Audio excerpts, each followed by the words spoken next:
then you have a conversation. Yeah, But you were absolutely. saying what would I say to somebody who's right leaning who what? Who believes in hemp, who believes in CBD, but who just doesn't want to make actual weed, like THC substances, legal. I would ask them why. Why? Like let's play devil's advocate. Yeah, What sure. what would Yeah. What if the person on the right says it's known to decrease brain function and all that, like that's especially actually scientifically incorrect. no, for I would say that for people who are 25 and younger, it does yeah, affect their people's prefrontal cortex. yeah, for people who don't have developed brains, but see, these are the only risks, or not the only risks, but these are the main risks when it comes to cannabis. And I think it's something, or THC, and I think it's something that anyone should know before consumption. I think that anyone who has a history, whether it be in their DNA or their family, Hmm. of psychosis, so schizophrenia, they shouldn't Right. use it, or they should use it in accordance with CBD, because CBD, along with THC, mixed with THC, has a proven result to decrease, that psychosis. So Psychosis, that's yeah. one thing. Two, you shouldn't really be using it.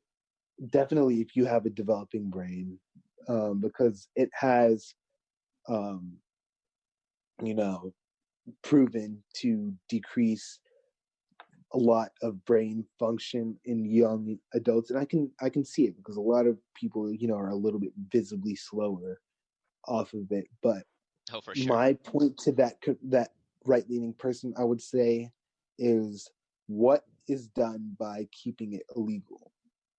You're basically um, encouraging police to lock more people up for it. When one, what is the purpose of locking people up?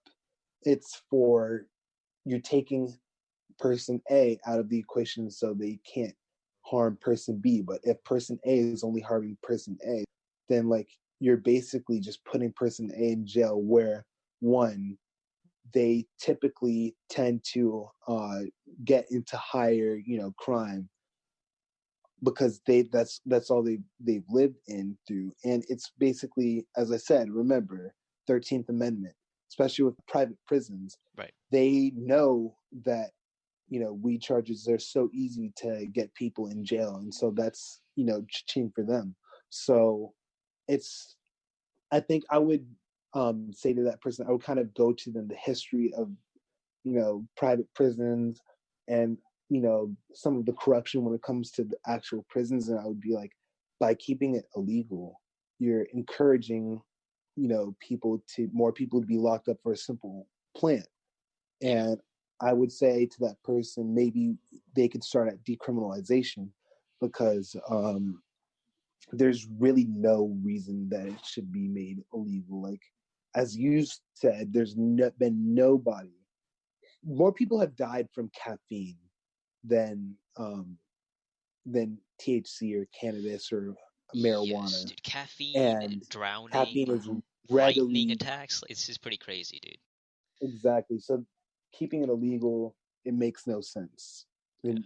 it makes no sense in my opinion, because it's just like there are multiple other. You can buy a bottle of 2 bottles of whiskey and drink yourself to death right Yeah. tonight.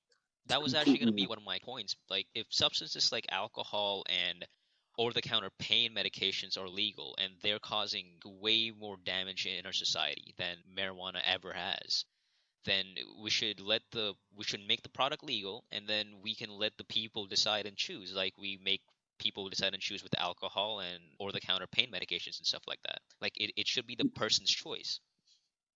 absolutely. And I think also there was a study, I don't remember exactly where it was, in Colorado, that showed that in places where they legalized it, the crashes, I think it was um, fatalities from like intoxicated drivers, like alcohol related deaths, Hmm.